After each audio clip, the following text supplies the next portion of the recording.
Hello, witches and those who love us. Grab your goat, grab a knife, grab some mushrooms, maybe some moss, and a stick or two, because it is time for the Witches Movie Coven.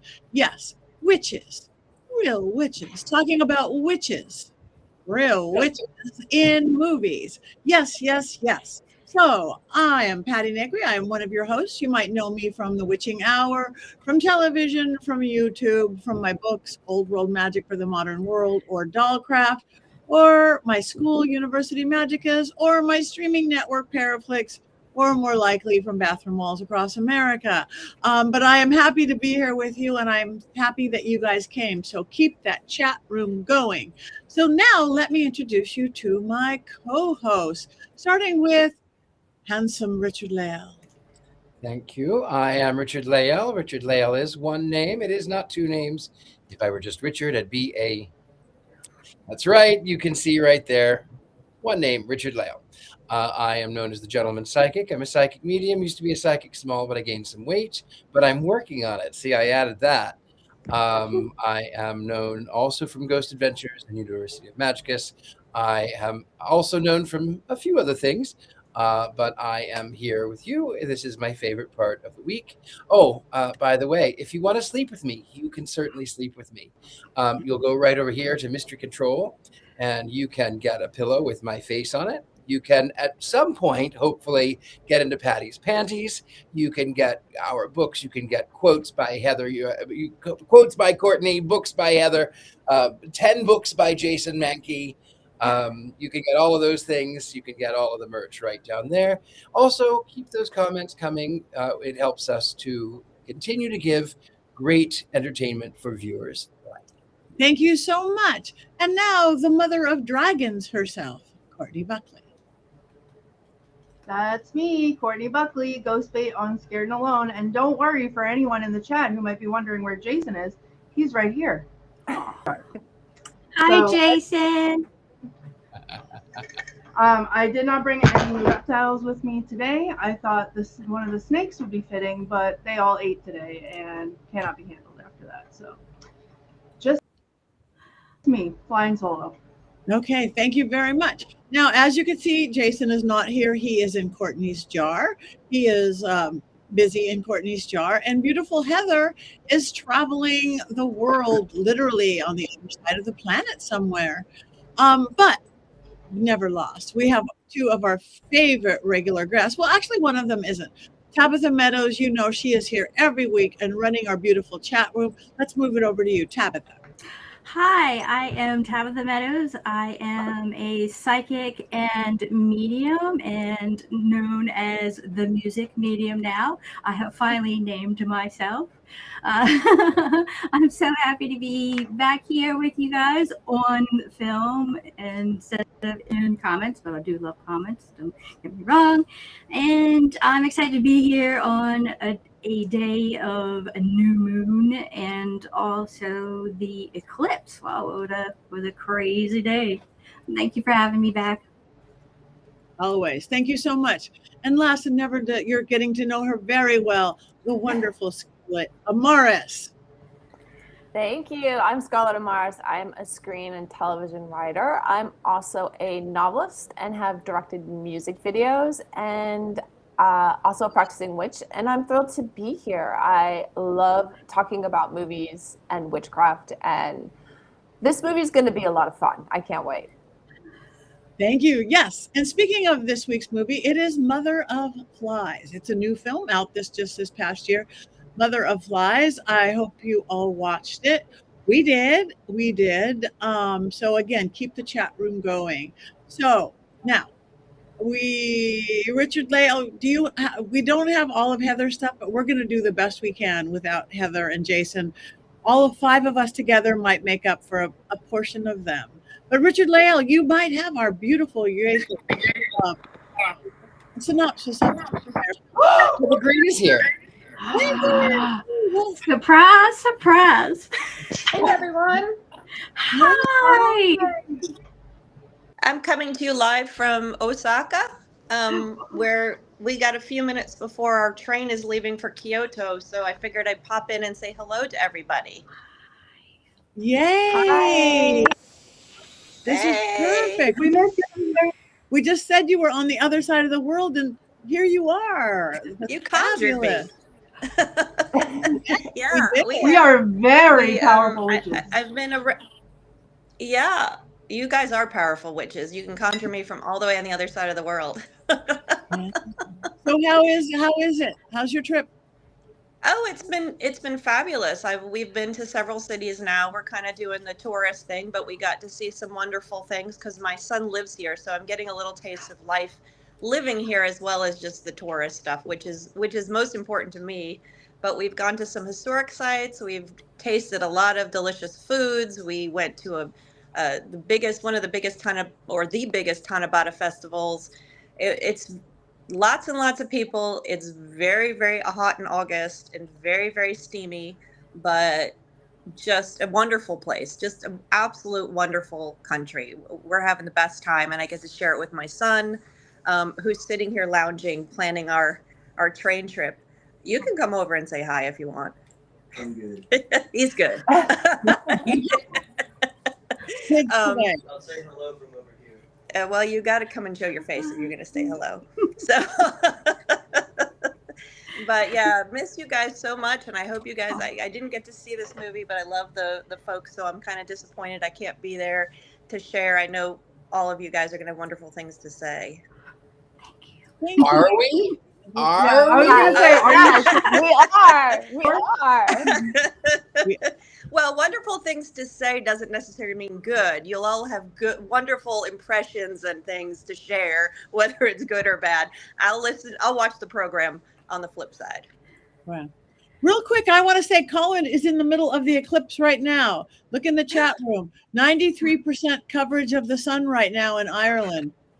Wow. Wow. So it's going on right now. Total eclipse of the heart. It was here earlier, and I almost.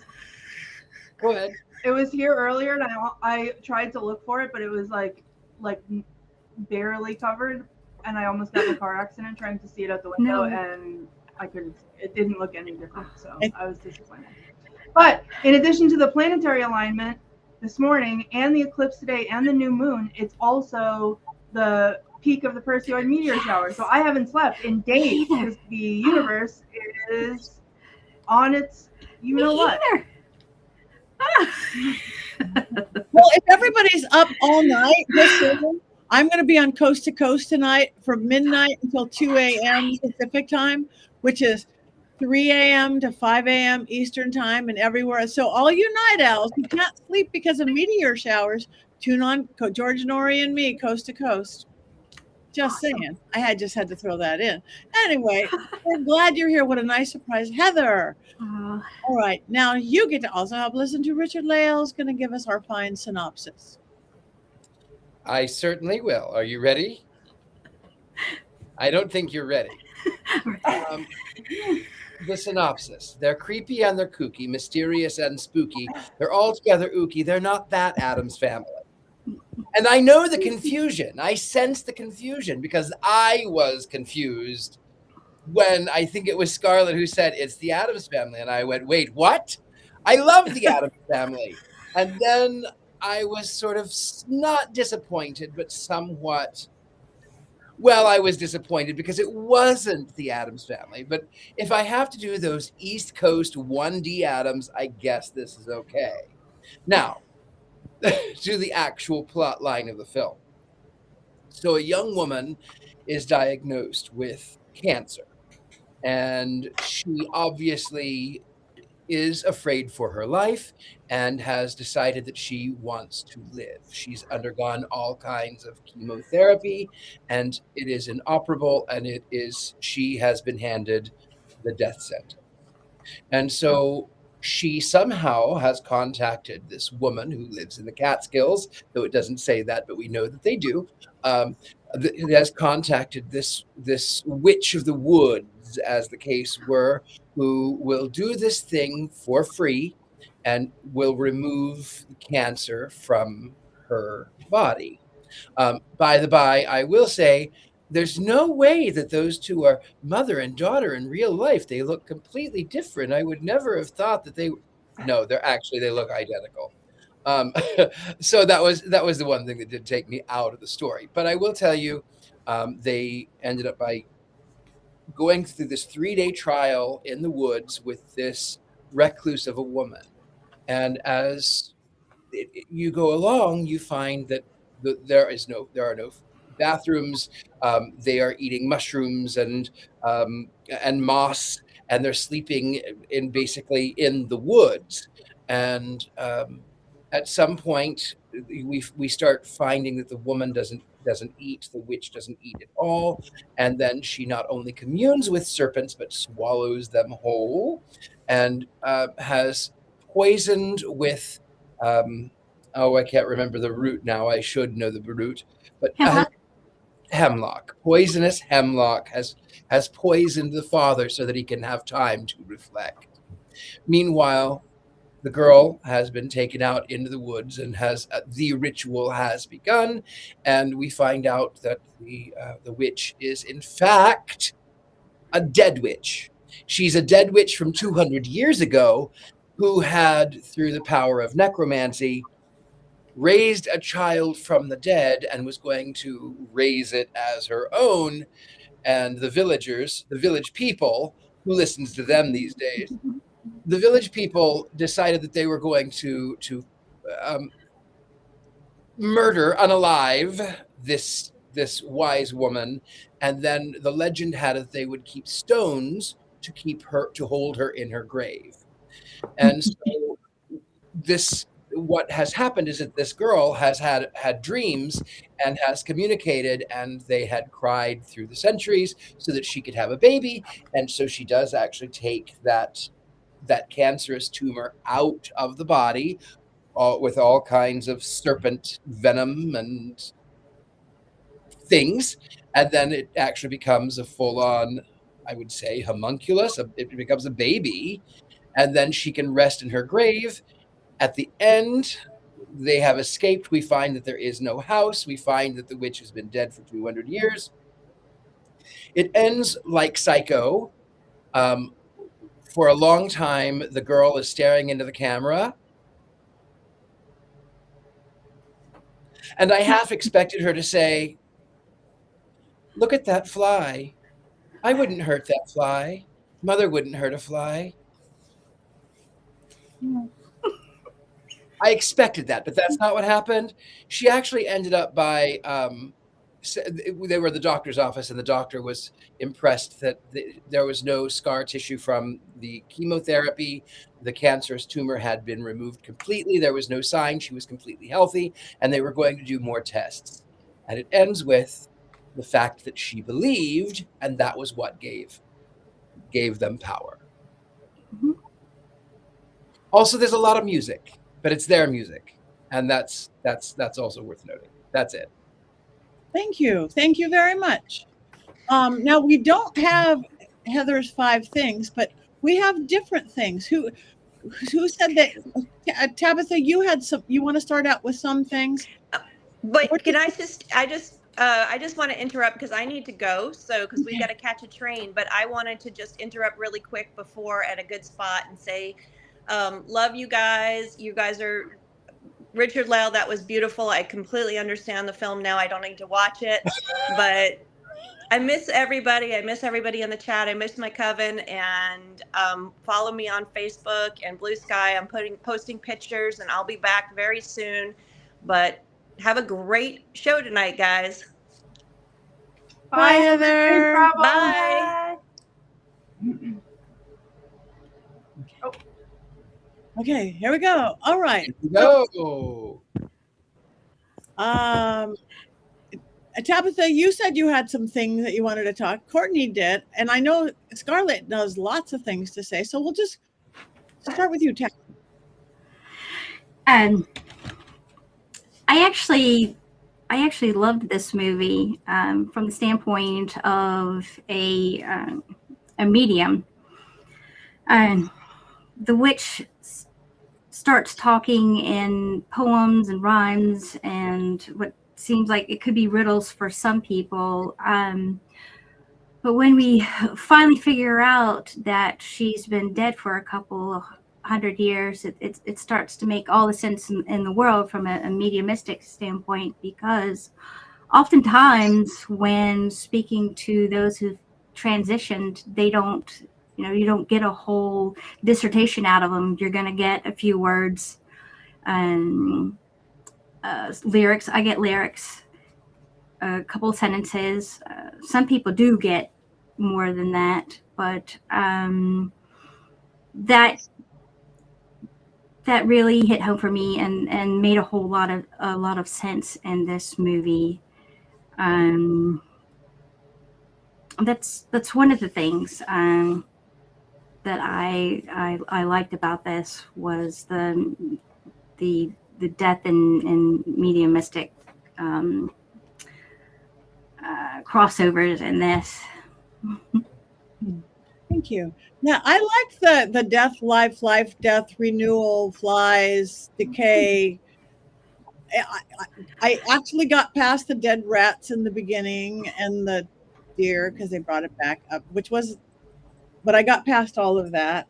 And I do know, and I think I'm going to hold back because I know Scarlett probably knows a lot more. This Addams family, this is a family, and they had their own personal cancer experiences. That's what this is from.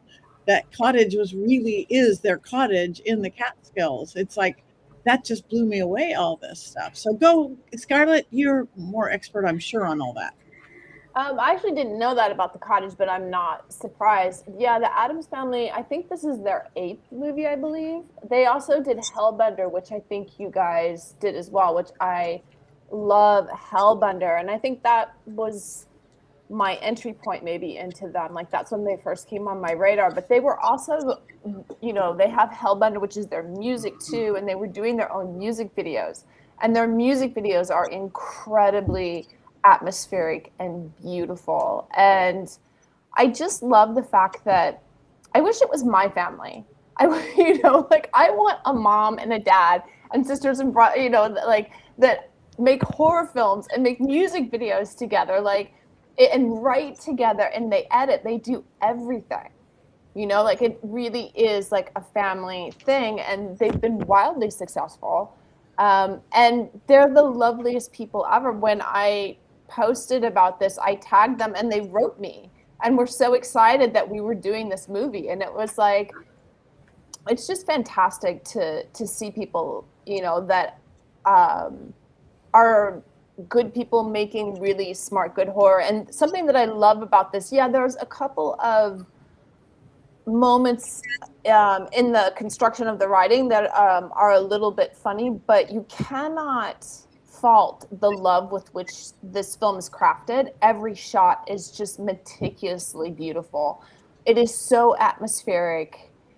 Toby Poser is a force of nature. She's my witch in the woods, I want a witch in the woods like that. She's just amazing. Absolutely amazing. Zelda is amazing. They're all amazing in this. She's so beautiful, and she just pulls it off. And I love the atmosphere of, there's this, this creeping sense of dread to this whole thing that is pretty carefully crafted too. It is the imagery and it is the music, but it's also the pacing. So there's a lot of really smart things that are done in this movie that I really appreciate, because so much of modern horror is so jump scare, narrative kill structure. And they really take their time in building something that is just a little bit more artful. It may still be a simple storyline, but there's something that is just a little bit elevated. It has a lovely nod to art house. It has a lovely, it is definitely a folk horror tale. But yeah, I think that they're enormously talented, and they keep coming out with greats. I can't wait to see what they do next. They just premiered a film at Fantasia, so they're just turning them out, and they're knocking it out of the park each time. And this one got huge awards, right? I think it got huge awards at Fantasia and I mean, I know that it played all the big festivals. I know that that it was universally liked too. And I appreciate that I can watch this. And yes, there's a couple of things where I'm they're getting into like kind of dodgy witchcraft territory, but I don't get mad. They're not practicing the ancient Wiccas. Do you know what I'm saying? Like, I feel Ancient like French Wiccans, yeah. the ancient French Wiccans, or the Wiccas, the ancient Wiccas. Like, I feel like somebody's done their research, and like they're trying to really pay homage to witchcraft and to folklore, in doing so quite like cleverly and beautifully. I have to say that I have lived in New York. I have never seen the Catskill Mountains, but I've seen the Catskill mice, though. Yikes. No. I'm I'm about gonna to go take get a Jason's name out and put someone else's in. You could fit 2 in there, Courtney. You can. It's a big I jar. can fit That's a what lot. you I do. got a big jar. I must say, Yeah. I'm very elemental witch. I'm very all about nature, and I love forests. But I realize I'm afraid of forest. Because I'm a city girl. I am a city girl. So to me, and I've been in a few I've been in the Hoibachu forest in Romania, one of the scariest, deepest ones in the world. But I was scared to death this whole film. It's the forest is its own character, the beauty and the terror and the dread and everything. I just loved it. And I was actually I kept waiting for something bad to happen, but when it wrapped up that she was cured. Whatever methods that was. Is this a good witch? Is this a bad witch? Yes. Looking at these moral choices of if somebody's going to use, I don't know. I can't even say the words, and I will mute myself for a moment. I will. I think go ahead. All right, so I have a lot of things to say, actually. First and foremost, I want it on the record that I did pay attention this whole movie and I watched it from start to finish. So if that's not a miracle, I don't know what is. I have never related so hard to a witch in a witch movie. I want to be her when I grow up. I love everything about her. We started off real strong with the necrophilia. I could do without that, but by the time and I have the opening dialogue, like the spell that she's saying or the whatever poem she's reading, was like I had to stop and wind it. So I watched that like 3 times because I instantly was like, okay, like I'm locked in. And then there with all the gross maggots, and I said out loud, like, wow, this is disgusting. I'm intrigued. I like this. Every shot, like you were saying, Scarlett, every shot feels super intentional. The atmosphere is spooky and great and like heavy, but in a good way. Like it just carries so much weight. And every time, I forget her name, but the witch was on the screen, I was locked in. I can't, Solvac, thank you. I can't say that about the other 2 because every time they were on the screen, I was like, oh, okay, here we go. Like, give me the witch back, give me the bones. Like there was a couple scenes that were okay, but like for the most part, it felt like an award-winning actress playing the witch, and then that's where the budget went, so they just hired people out of like theater college. But having said that, I think that the whole premise was amazing. I think that I didn't see it coming, so I was actually genuinely surprised, but again, not in a jump scare. Like I wasn't jump scared, but I was chilled. And I made a noise out loud when that happened, and we realized that she had been dead all that time. And then, like Tabitha said, things started making sense. And I love that. And I know I complain a lot when movies are slow, but not boring. Like this was slow on purpose in a very well thought out way. And it was the good kind of slow burn. There was a moment, and I wrote it down in my notes, where I forget what was happening, but maybe they were in the car or something, and it was to to the film, and then some songs started playing, and I was like, did Twilight come on? Like, what is this? So it was a little Twilight-esque for like a hot second there. I got excited. But yeah, I think one of my favorite things about Solveig and the actress that plays her is the way that she portrays emotion over the screen. So when she's talking to the girl with cancer, she's very like nurturing, and at first at least she's very nurturing, and she has this like calming air about her. So I would get nervous and have like anxiety about what was going on, and then she'd say something to her and I'd be like, oh, I'm soothed. Mother of the Woods has told me everything's going to be fine. And like I would actually physically feel these feelings, and then she'd talk to the father and I'd be like, oh my god, we're back, and she's bad and I don't like her and she's scary. And I will say one of the coolest things, I think, and I feel like if it had been done any other way, it would have made me roll my eyes and been terrible. But when she flew, there was that like almost out of focus shot of her like leaning over the thing, and then she just took off in the air, and it was so fast you almost didn't see it happen. Like, you did a double take. But then when the girl is running through the woods and you can see her in the background like flying past, and it was so well done. Like, so it was not over the top. It wasn't like overly obviously CGI. It wasn't anything like, it was just a subtle creep factor to it. And I'll tell you, I just like, she's my role model. I just want to be her. And now that I live in the woods, I can be her. Oh, that was the other thing I was going to say too. Scarlett, you were talking about the magic, and you know what?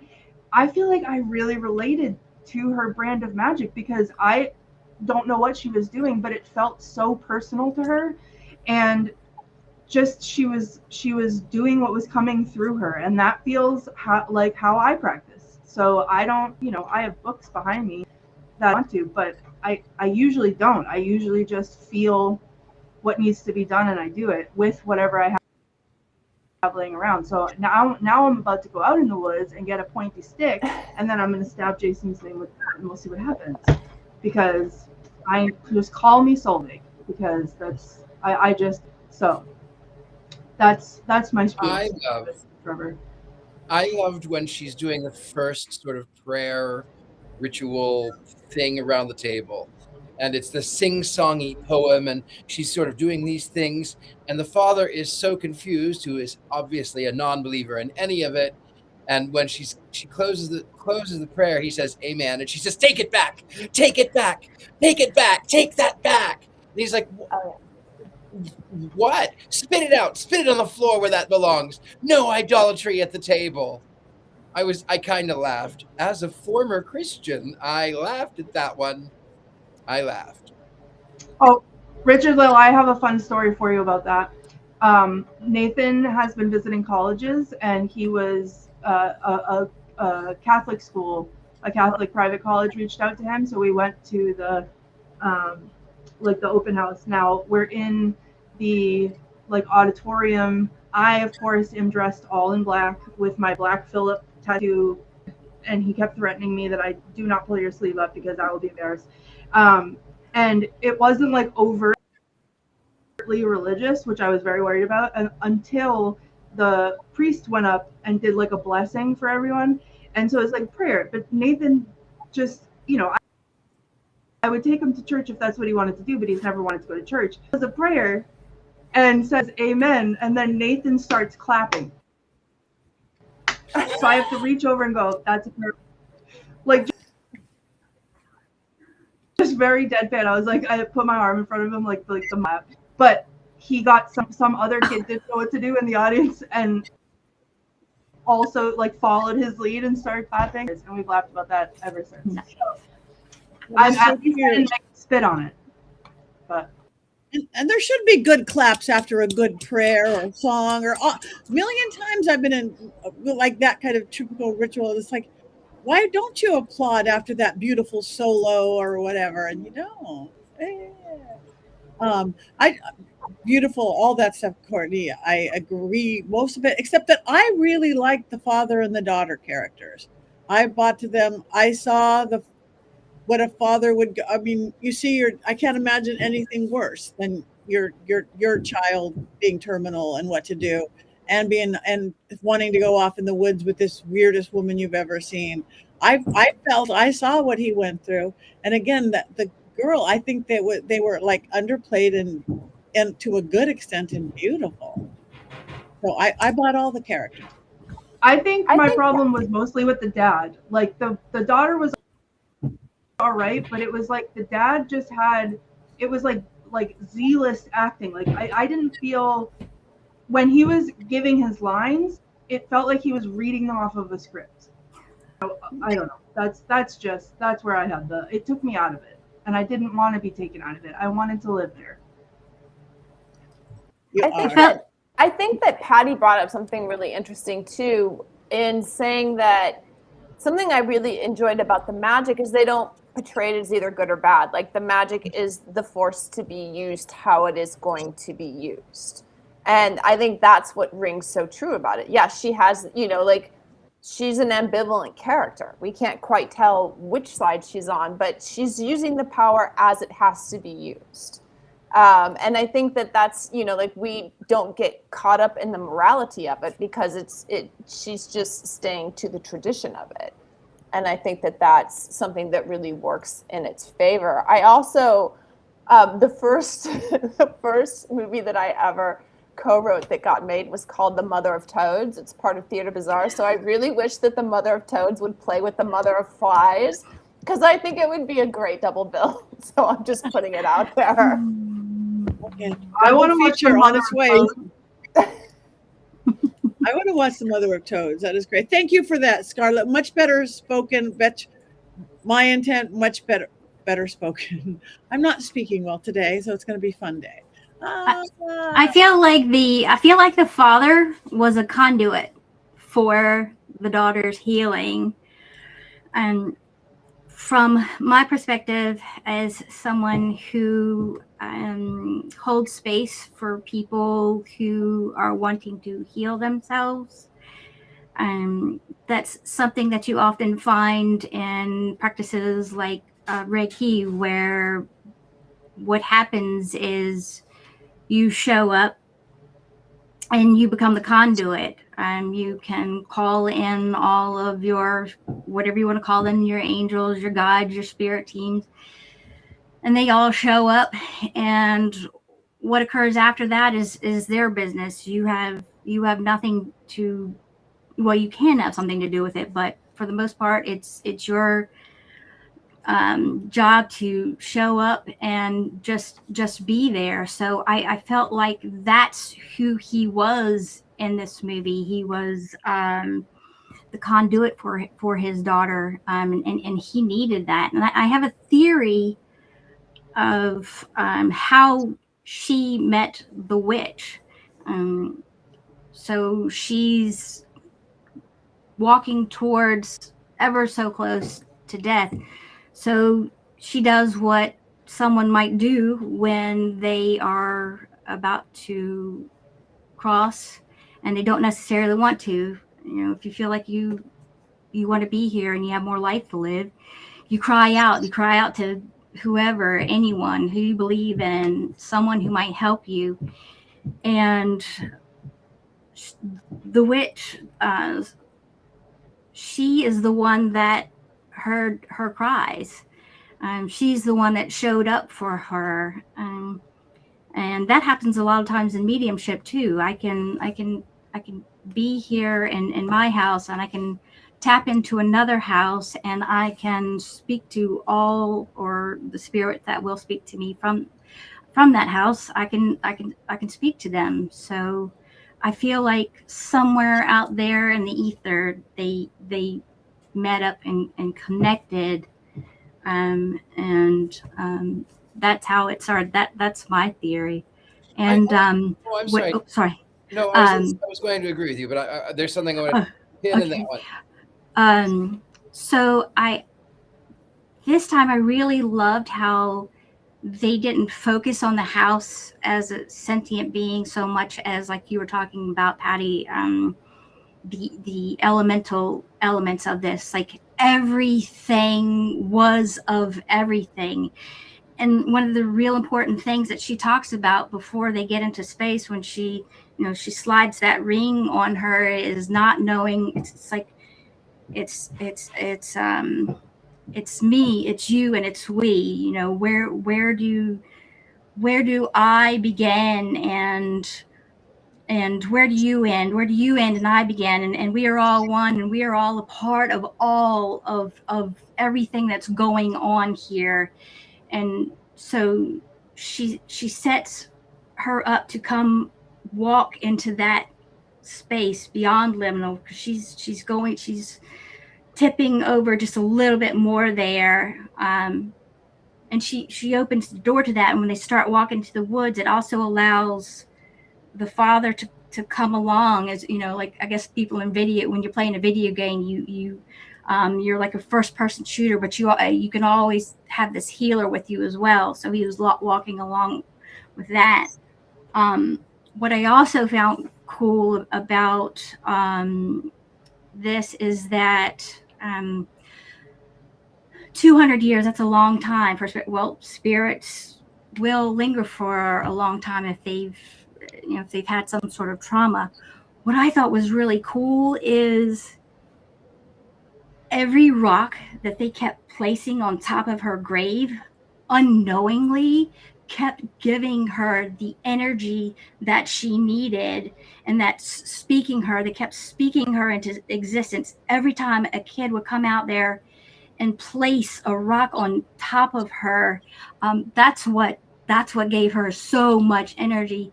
That's what gave her power, and that's what I believe allowed them to connect to one another from a long distance, so that she could help her to heal. The witch didn't heal her. She had to want to heal herself. She had to believe that it could happen, and she did. So I wanted to say about the pin, about how they met. You are right. I would also like to add the power of dreams, because when we are slumbering, our breath slows, our heart rate slows, and we oftentimes travel. And time is an illusion. In my own world, I have been at the Chateau de Versailles. I have been when the Red Baron flew over Germany. I have seen the Titanic. I have seen these things, and I have interacted with people in these times. I've interacted with people in future times, because time is an illusion. It is a persistent illusion. And when I do mediumship, I tell people, they say, well, do you believe you talk to the dead? And I say, I don't know. I believe that time is an illusion, and that I don't know personally if I'm talking to someone in their sleep. I don't know if they're dreaming or if we are dreaming. I don't know if they're alive or dead. I don't know. I'm just telling you what I see. And because I see these things, I'll say what I see. And I'm playing Pictionary with the universe. So however it may be, but I do think that, yes, when one is at the state where they are facing their mortality, it also alters the mind so that the dreams become a little bit more erratic. And I also think that in this one, they connected both because they had shared traumas, and because the girl needed to be healed. She needed to heal herself. She needed something to believe in. So yes, I agree with you on that. Just a little add that also maybe they were dream walkers. Well, I agree. I agree wholeheartedly. And I, as a medium, also say time and space is an illusion. There is no time and space. So what you're saying, if they're dead, I think they're dead and they haven't been born yet, and they're everywhere in the middle of that. But yeah, I think the girl found the witch as much as the witch, because the witch was very adamant about that. No, you came to me. You came to me. The girl was looking for an answer. So I agree with you too, Tabitha. So there's no curse. I want to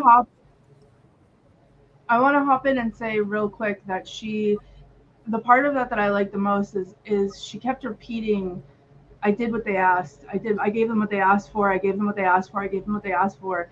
And that's exactly what she did. Like, and that was the best part, I think, of the ending. And I said it out loud. She did what they asked. She gave them what they asked for. And everything has a price. And that was her price, but everything worked out. I think that, you could also look at it through like a lens of like that residual energy almost. Obviously not, because it's a whole intelligence thing, but it's her trying to rewrite the past and finding an opportunity in that cry for help, in that, whatever. And I think they said something about that too, where she said, you heard me and I heard you. And it's that like opportunistic, almost like, I get to fix it, I get to rewrite it. And she did it again. She kept, that was important to her. I did what they asked. I did what they asked. I did what they asked. And she did it again. And this time it was different. This time everyone got the outcome that they wanted. So I think that also speaks to like that ambiguous character that she is. She's not good, she's not bad. They came to her, they hid their crosses in their shirts, and they smothered their religion that they believed so wholeheartedly in, that made them shun her in the first place, to ask for her help. And she did what they asked. And it wasn't pretty, and it wasn't exactly the way that they wanted it. And just as anything that we ask the universe for, sometimes it doesn't come the way you want it. It comes the way you need it, or the way that you get it. So, it wasn't pretty, and she took, or tried to take her cost for it. But I think there's something to that too. I thought that was I think too that it was really interesting the way that they ended it too, because it's kind of taking a chance in today's market, like to end on such a beautiful note. And I think that it works perfectly. Like, I think that is something that also elevates this movie, is that, that it does come down to belief. And instead of like having this very cut and dry or explosive ending, it was a little bit quieter. But then it fit the story. And then look, we're still talking about this now. We've been talking about it for the last 15 minutes because of that ending, because of the belief, and we know as magic practitioners that magic doesn't know black or white. It only the practitioner does. She did what she had to do. She did what they asked. And I think that's exactly it. I also want to say one other thing about the effects in this movie. This is one of my most favorite poisoning scenes that I have seen in a long time. Like, the amount of snot on the dad. Yes. I mean, it was so gross, but it wasn't uncalled for. Like, that's how it would go. I mean, it was just like, ew, but at the same time, I'm like, that's what happens. It didn't feel gratuitous to me, even though it was really disgusting. Like, I thought it was well placed. Didn't you feel though? I almost threw up. I almost did too. I almost did too. Actually, I have a cast iron stomach. It almost made me sick, but I actually thought for just a split second, I thought that she had actually poisoned the father to death, and she was going to go out into the woods and she was going to say, "Now you're my daughter." That's what I thought. There was another point too that was kind of gross when they first started out, and I think they were sitting out in front of the hotel, and they started joking about the daughter going to, or actually it was the restaurant. They started joking about the daughter going to use the bathroom and Jackson Pollock the bathroom. And I thought, oh my gosh, how disgusting. I was like, ooh. And then like 2 seconds later, I had to dial that all the way back, because as someone who lives with someone who is chronically ill,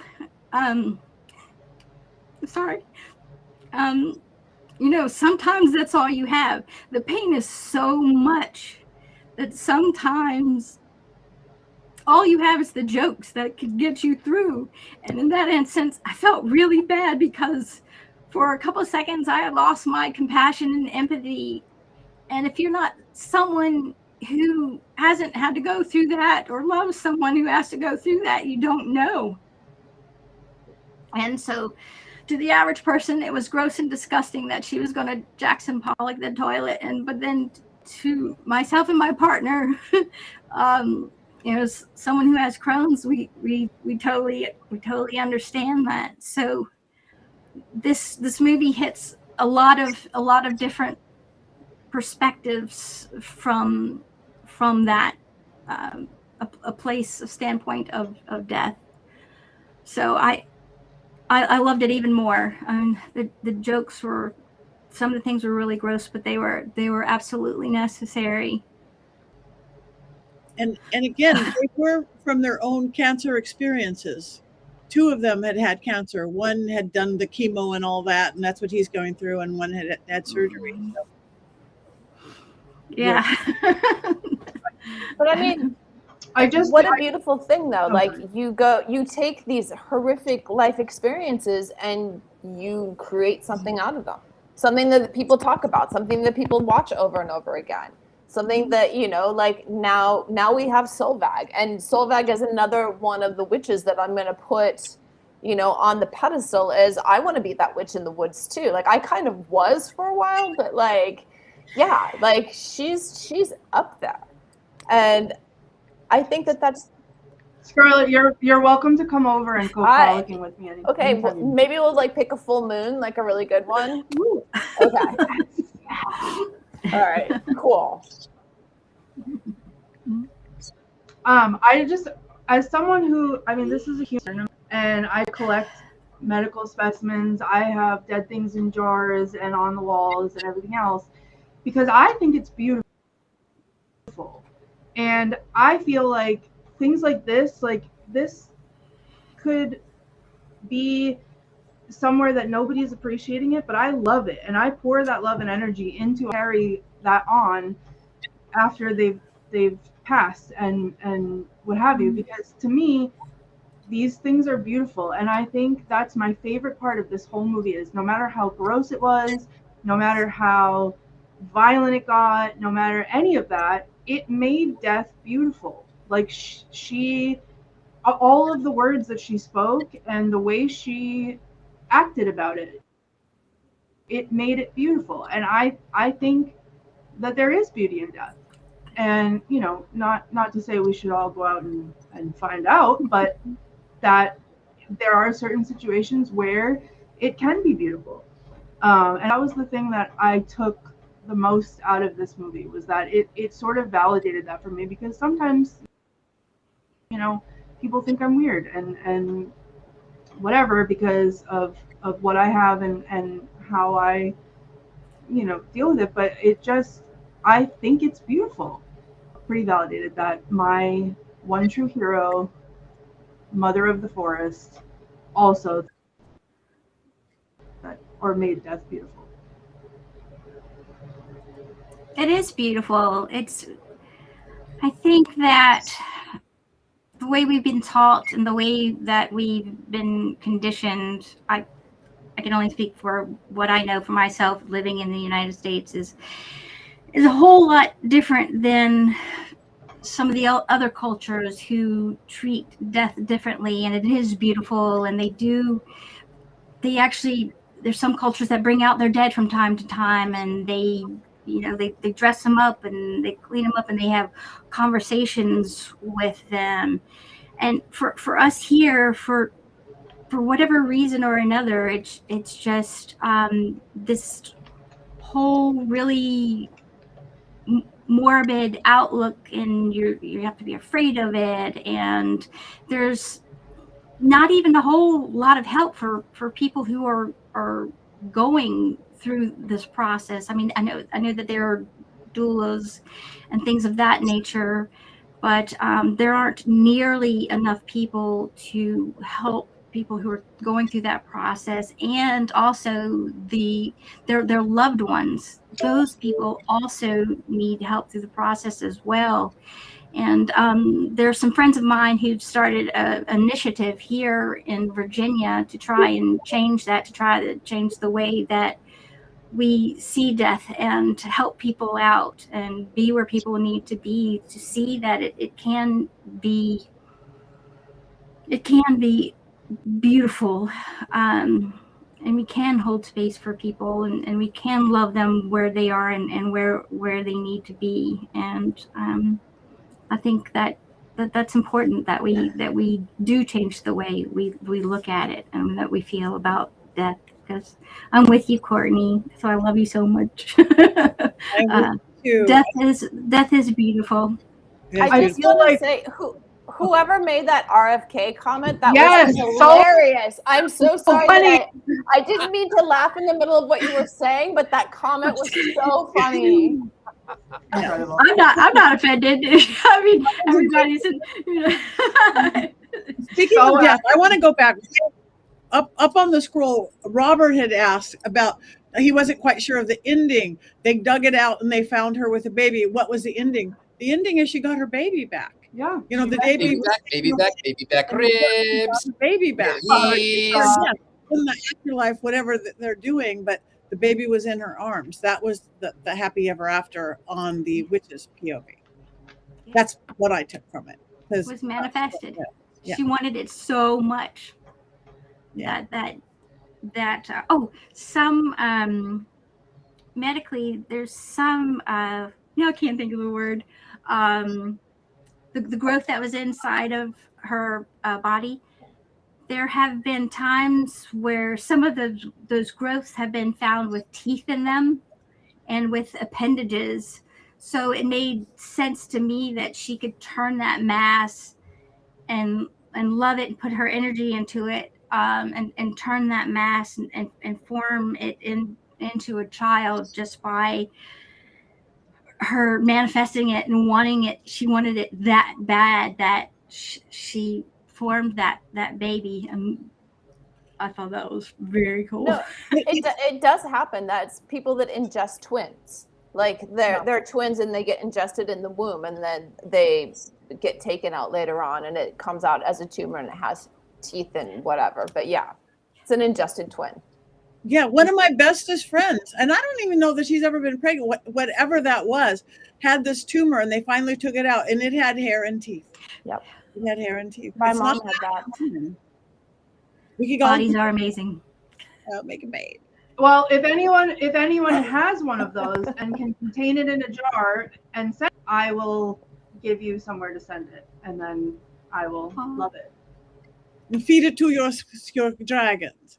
Anyway, we are flowing through time on this one. No, I will. Do we have any quotes, Miss Courtney? Do we have any quotes? Yes, we do. Yes, we do. One of them, the last one, I would like to get tattooed on my body because I thought it was probably one of my favorite movie quotes of all time.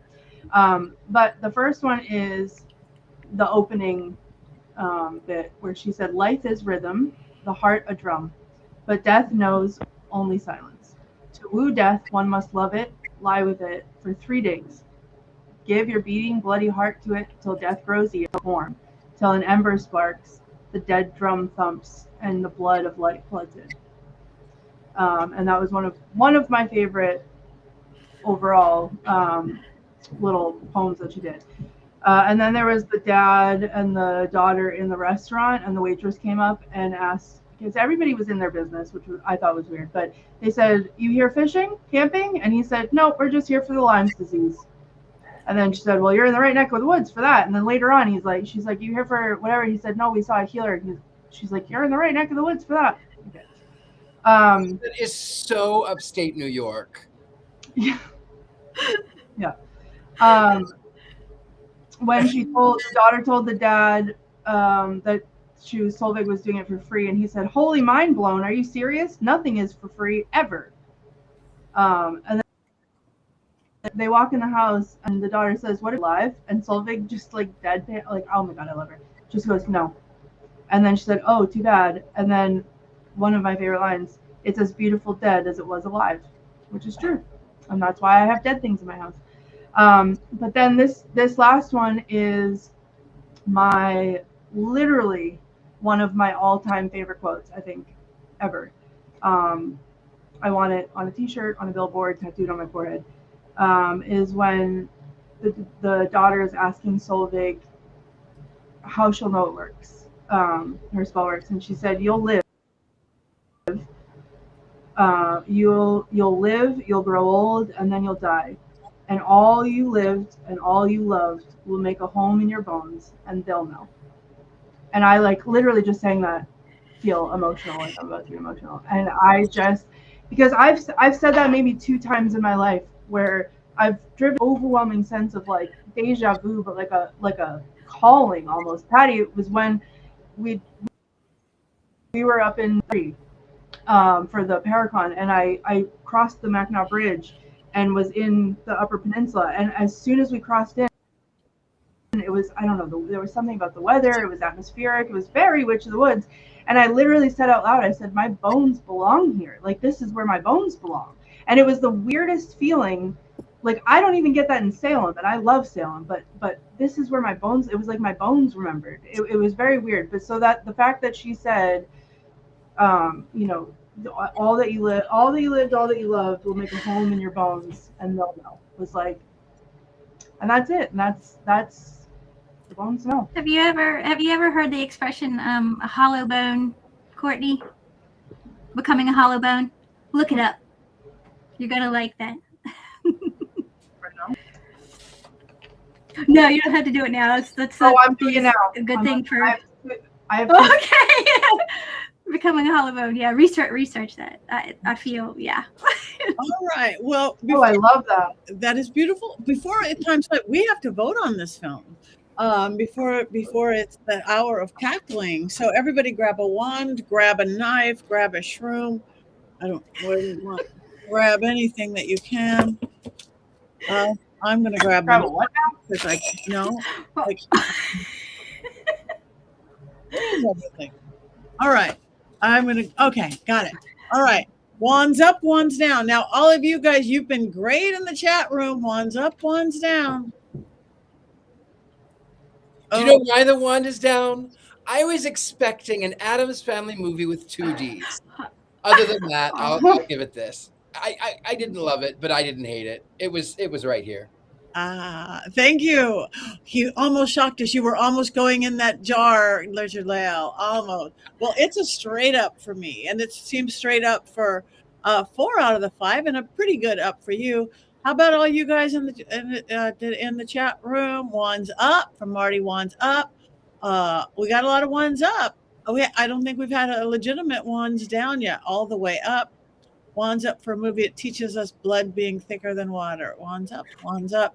I don't know if any of us know what wands up. Yeah, I loved this movie. Absolutely loved it, and it was scary and all those good things.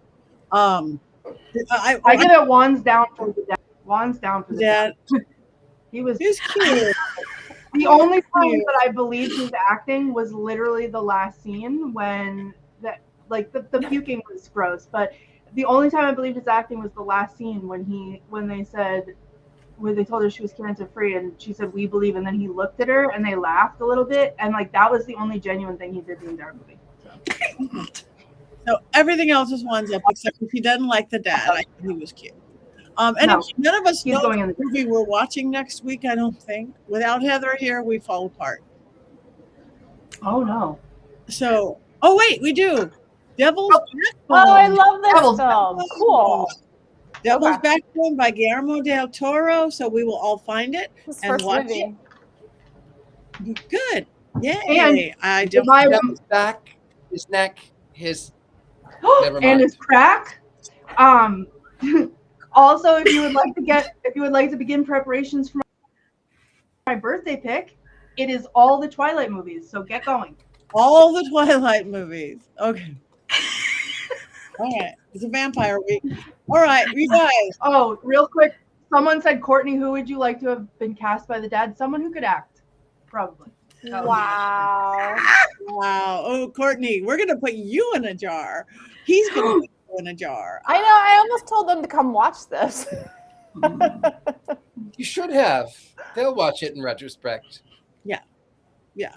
I've got your back, Courtney. And they're going to put you in a jar. Listen, It is what it is. I loved everything else about it. The writing I thought was great. Like everything was phenomenal. He didn't feel genuine to me.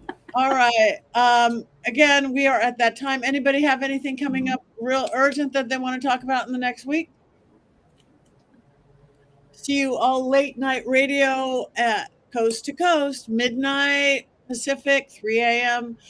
Eastern, and everywhere in the middle. For all you crazy people who don't sleep, come see me, George Norrie. I'm going to go keep some more waking up things, caffeine. So anyway, love you guys. One more thing. We miss you, Heather. Thanks for coming in. We miss you, Jason. Thank you, Rob, don't. our producer, for getting us here and keeping us here. And thank you guys in the chat room and everybody watching it later. Go to Mystery Control, buy our merch, buy stuff, like us, follow us, please, individually and as a group, because it makes us happy. You like us, you really like us. And here we go. What do we do as witches? 1, 2, 3.